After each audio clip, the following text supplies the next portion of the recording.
You think I'll let you zone? Baka.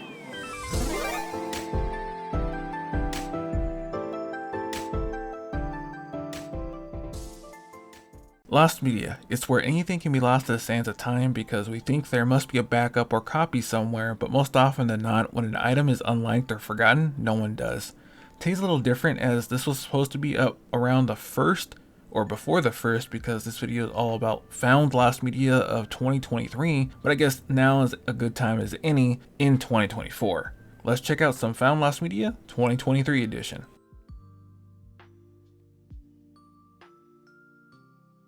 Everyone knows Sega, the company who took on Nintendo in the 90s with their most famous mascot, Sonic the Hedgehog, but what if I told you that there was another Sega staple, Vector Man? Everyone knows him, right? No? Well, he did have 2 games for the Sega Genesis in 95 and 96, but due to multiple failures at making a Vector Man 3, Sega gave up on the 3rd entry. But what if I told you a 3rd Vector Man beta build was found in 2023? The builds were found by Sega Dreamcast Info, and what we have so far about Vector Man 2002 is from a Retro Gamer and IGN interviews with developer Plasudo Interactive, and the initial pitch was to have Vector Man play like Smash TV, a top-down shooter with techno music, and time travel apparently. Sega was impressed with the pitch that they funded a prototype to be made before greenlighting the development. Plus, Pseudo Interactive wanted Vector Man's design to remain faithful to the original, but that lasted about 4 months when kid focus groups were confused on the design of the main character because they didn't know who it was meant to be. This caused Sega producers to make suggestions like make Vector Man more like SOCOM or Halo because they were popular in 2002. That didn't help the game at all because reworking Vector Man, the game was cancelled in August of 2003, and there was no concrete answers to why, but multiple ranging from producers realizing they changed the character too much,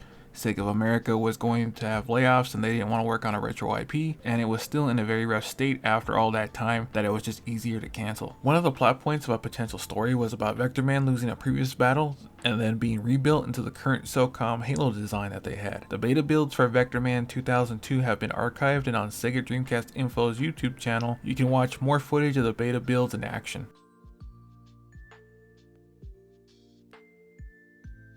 Everyone wants to have that hit game show on their network. Even the kid stations want that piece of the pie with returning viewers. Even Nick has tried multiple times, and Webheads is no exception. The show, hosted by Carlos Penvega of Big Time Rush fame, where 4 contestants try to figure out viral videos or try to relate to them. It had 2 seasons and aired from 2014 to 2015. Season 1 is well documented, but Season 2 is almost completely lost. The first half aired June 2nd to July 3rd, 2014, and is easily available to buy and stream. The second part aired September 14th to October 9th, 2015, but unlike Season 1, the final 18 episodes have never been officially released. As of May 12th, 2023, 9 of the 18 episodes have been uploaded to YouTube with varying quality. It wasn't until November 29th, 2023 that a Lost Wiki user by the name of Fishman2020 found 3 more episodes, being episodes 24, 28, and 30, leaving 6 still lost.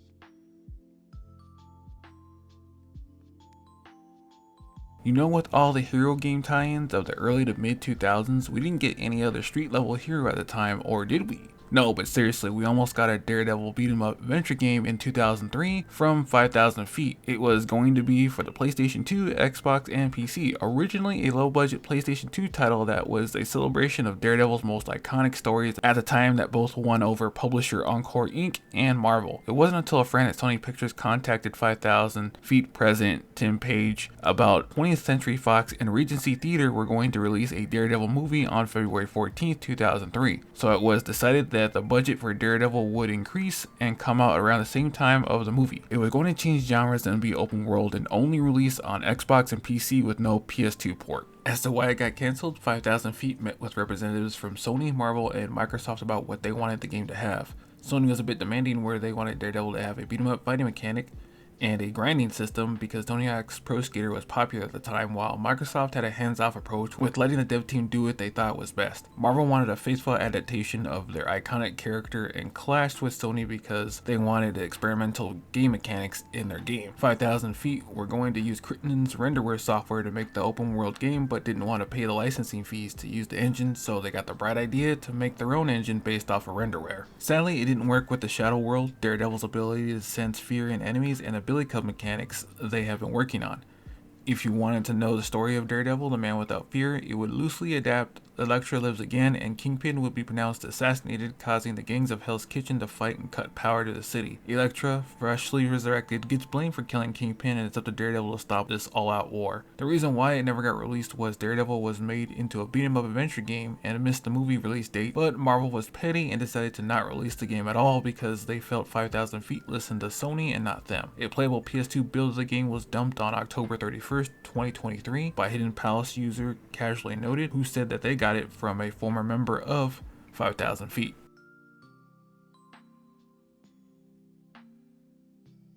Guess what? Even wrestling has some lost media and it's very interesting about a lot of it, but today I'm going to focus on WWF Access. Produced at the time WWF, which is now the WWE, it was a talk show that was broadcast on TNN from August 25th, 2001 to May 18th, 2002, where they would show match highlights and allow fans to email or call in to ask wrestlers appearing in that episode questions and get answers. After failing to produce a reboot of the WCW, the WWF, in a statement on August 21st, 2001, that the WWF Livewire and WWF Superstars would be replaced by the 2-hour show called WWF Access. Access was basically combining two of Livewire's formats of highlights and interviewing current wrestlers while giving the audience in the studio or at home a chance to ask their favorite wrestler a question or request a vintage match to be rebroadcasted. Access was the premiere show on the TNN Slammin' Saturday Night 5-hour block, originally airing at 10 p.m. starting August 25th, 2001. The first episode had a live interview with Triple H, a recap of the Invasion storyline, and classic matches from the Vault, with Jonathan Coachman and Trish Stratus hosting live from the WWF studios originally. By May of 2002, WWF Access was cancelled, then replaced by WWE Confidential. The reason for the cancellation was that Access was the worst rated show the WWF had at the time, even winning the Wrestling Observer Newsletter's Worst Television Show Award in 2001. Unlike WWE Confidential, which can be viewed on the WWE Network, Access couldn't be viewed anywhere for close to 20 years except for some clips of interviews of female wrestlers at the time on YouTube. But that all changed on October 12, 2023, when XWT released every episode to be viewed on the internet.